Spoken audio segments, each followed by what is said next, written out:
Tabia 6 ya mtu mnyenyekevu. Roho Mtakatifu akuhudumie kwenye mafundisho haya na mafundisho yakafanyike msaada kwako katika jina la Yesu Kristo wa Nazareti aliye hai. Amen. Tabia 6 za mtu mnyenyekevu. Tunaposoma kwenye Petro wa kwanza 5 mstari wa 5, maandiko yanasema kwamba vivyo hivyo ninyi vijana watiini wazee, ninyi vijana watiini wazee, naam ninyi nyote jifungeni unyenyekevu mpate kuhudumiana, maana Mungu wapinga, kwa sababu Mungu wapinga wenye kiburi, bali huwapa neema, lakini huwapa wanyenyekevu neema. Huwapa wanyenyekevu neema. Kati ya tabia ambayo inawatafuna watu bila wao kujua, kati ya tabia ambayo inawatafuna watu bila wao kujua ni tabia ya kiburi. Ni tabia ya kiburi. Kwa maandiko anasema ninyi vijana, vivyo hivyo ninyi vijana watiini wazee. Naam, nyinyi nyote jifungeni unyenyekevu. Jifungeni unyenyekevu, maana Mungu huwapinga wenye kiburi, huwapinga wenye kiburi, lakini huwapa wanyenyekevu neema. Huwapa wanyenyekevu neema. Huwapa wanyenyekevu neema.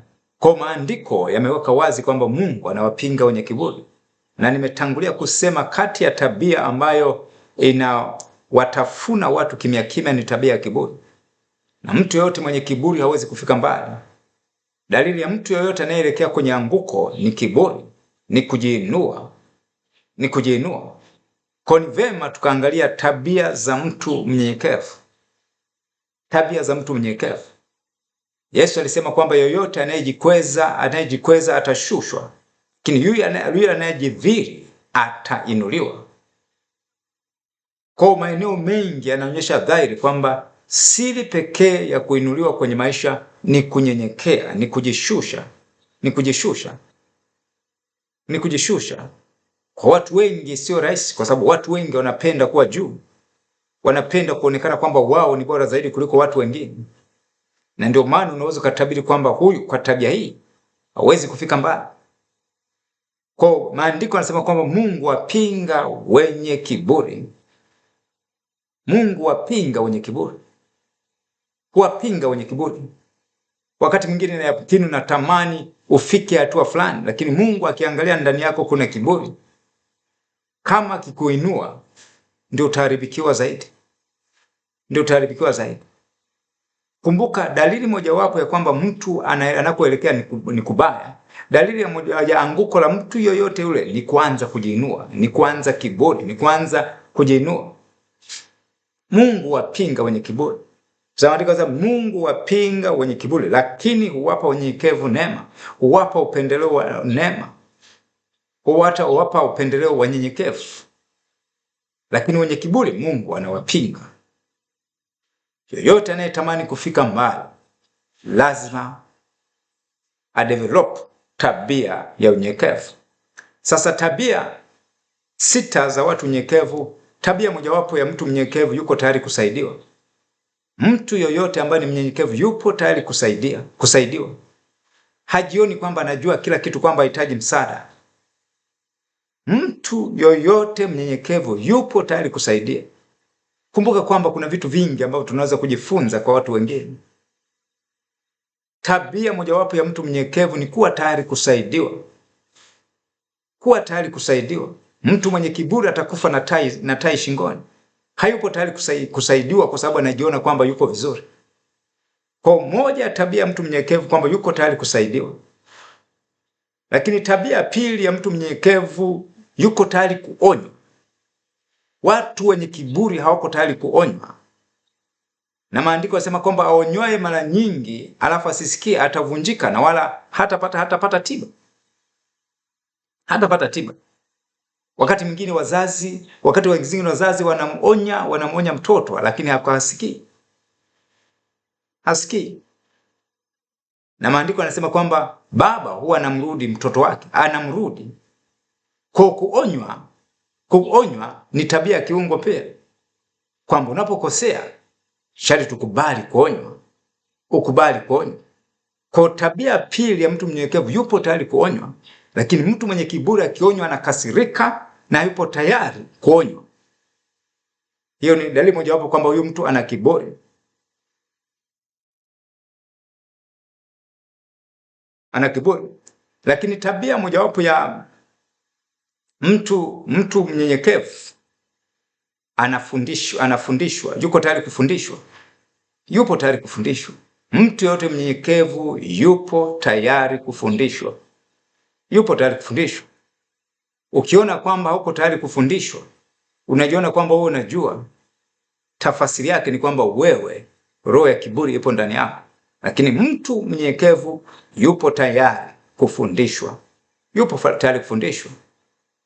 Lakini tabia ya 4 ya mtu mnyenyekevu, yuko tayari kukaripiwa. Akikaripiwa anapona. Sio kwanza ndio anaharibikiwa, sio kwanza ndio anaanza kumchukia yule aliyemkaripia. Baba anaweza kumkaribia mtoto.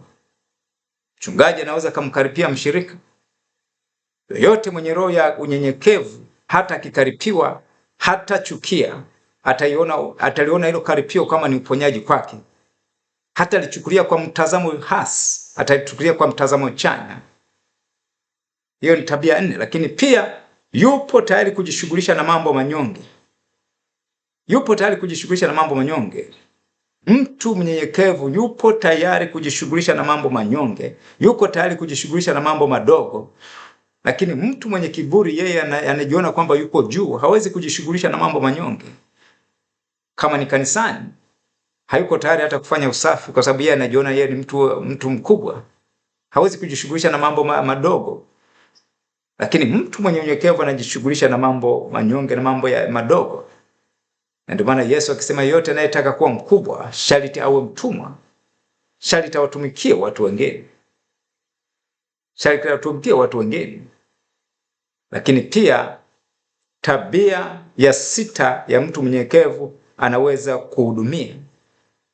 Anaweza kuhudumia. Na ndio maana maandiko sasa vivyo hivyo ninyi vijana watini wazee, naam nyinyi nyote jifungeni unyenyekevu mpate kuhudumiana.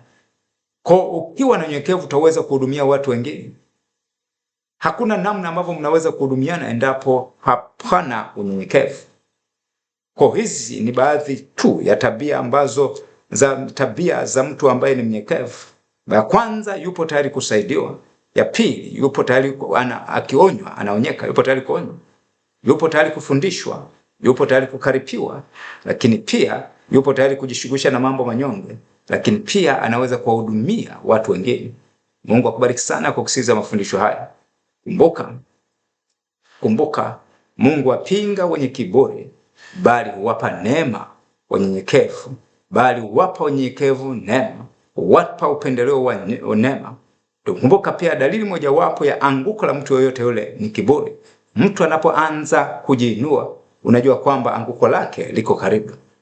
Anguko lake liko karibu. Ndio maana Petro kwanza 5:6 sasa, nyenyekeeni chini ya mkono wa Mungu ulio hodari ili aweze kuwakweza kwa wakati wake. Nyenyekeeni. Mungu akubariki sana kwa kusikiliza mafundisho haya. Na roho ya unyenyekevu na iumbike ndani yako katika jina la Nazareti hai. Roho ya kiburi ninaing'oa ndani yako kwa jina la Yesu Kristo wa Nazareti hai.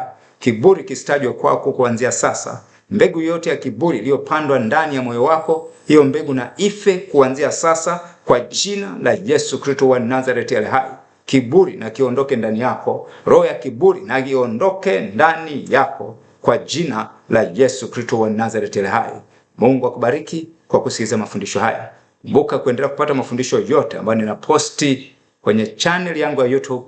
Usisahau kusubscribe. Unaweza ukashare, unaweza ukacomment. Mungu akubariki katika jina la Yesu. Amen.